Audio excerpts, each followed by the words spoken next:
এবারের প্রতিযোগী হিসেবে মঞ্চে ডেকে নিচ্ছি হাফেজ আব্দুর রহমান বিন নূরকে। হবিগঞ্জের ছোট্ট প্রতিযোগী আব্দুর রহমান বিন নূর এবারে মঞ্চে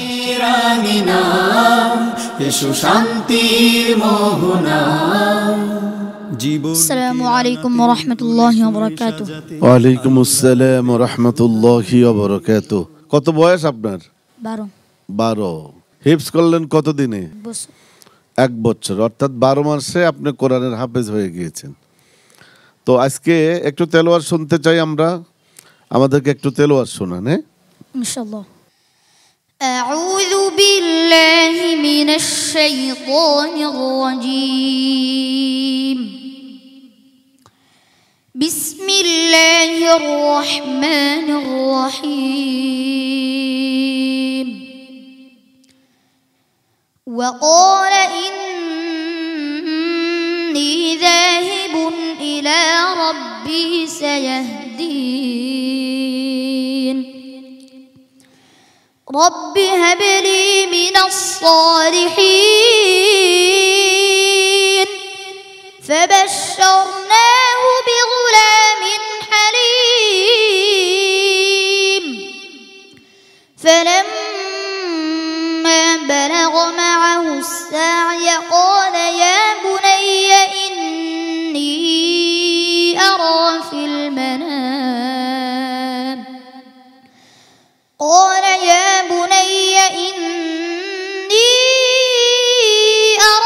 المنام أني أذبحك فانظر ماذا ترى قال يا أبت افعل ما تؤمر ستجدني إن شاء الله من الصابرين فلما أسلما وتله للجبين وناديناه أن يا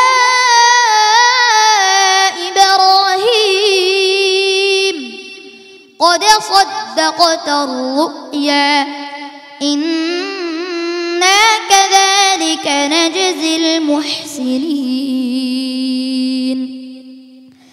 إن هذا لهو البلاء المبين وفديناه بذبح عظيم وتركنا عليه في الآخرين سلام على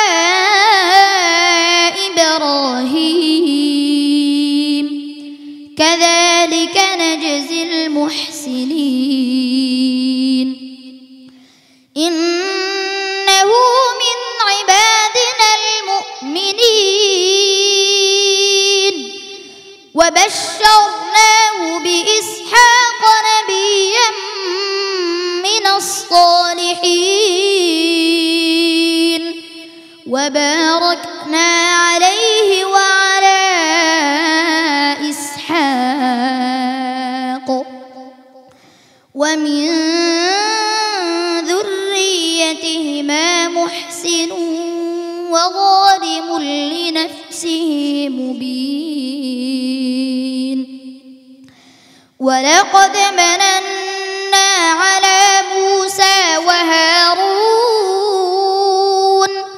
ونجيناهما وقومهما من الكرب العظيم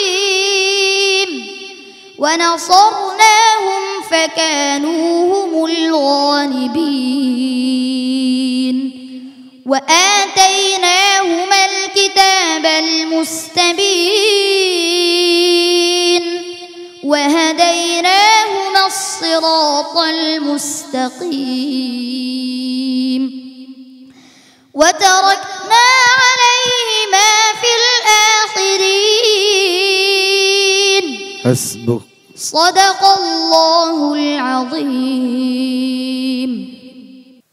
আব্দুর রহমান, ভোরের পাখিরা যেমন মানুষের ঘুম ভাঙিয়ে দেয়, ঠিক তেমনি তুমি হচ্ছ কোরআনের একজন পাখি। উস্তাদজি, আব্দুর রহমান বিন নূর এই ছোট্ট শিশুটি 1 বছরে পবিত্র কোরআনকে হিফজ করেছে, তার আজকের পারফরমেন্স নিয়ে আপনার মূল্যায়ন শুনতে চাচ্ছি। জি আলহামদুলিল্লাহ, আব্দুর রহমানের সবই অলৌকিক। আলহামদুলিল্লাহ, আব্দুর রহমানকে আল্লাহ তাআলা তাকে আল্লাহর দ্বীনের জন্য, কোরআনের জন্য আল্লাহ কবুল করেন, তার এই প্রতিভাকে আরো বৃদ্ধি করে দেন। দোয়া রইল। শেখ ফখরুল হুদা। মাশাআল্লাহ, জাযাকাল্লাহ খাইরান।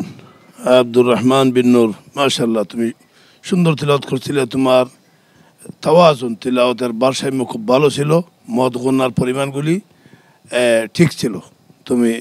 আমরা তোমার জন্য ভবিষ্যতে আরো ভালো করার কামনা করছি। সম্মানিত অতিথি হাফেজ তানভীর। দর্শকদের উদ্দেশ্যে বলবো, আসুন আপনারা আব্দুর রহমান বিন নূরের মতো এইরকম কোরআনের পাখিদের তেলাওয়াত শুনুন, ইনশাআল্লাহ আপনাদের মন অনেক ভালো হয়ে যাবে আশা করছি। শেখ ওসমান গনি। আমি তার জীবন নুরানি হোক, আলোকিত হোক, এই কামনা করি। চমৎকার চমৎকার মতামত পেয়েছ। আগামীকাল কিন্তু আরো একটু কঠিন পর্ব, সেই সময়ে তোমার আরো ভালো পারফরমেন্স আমরা প্রত্যাশা করি। তোমার জন্য অনেক শুভকামনা রইল আমাদের পক্ষ থেকে। ইনশাআল্লাহ সবাই আমার জন্য দোয়া করবেন। আসসালামু আলাইকুম ওয়া রাহমাতুল্লাহি ওয়া বারাকাতুহু।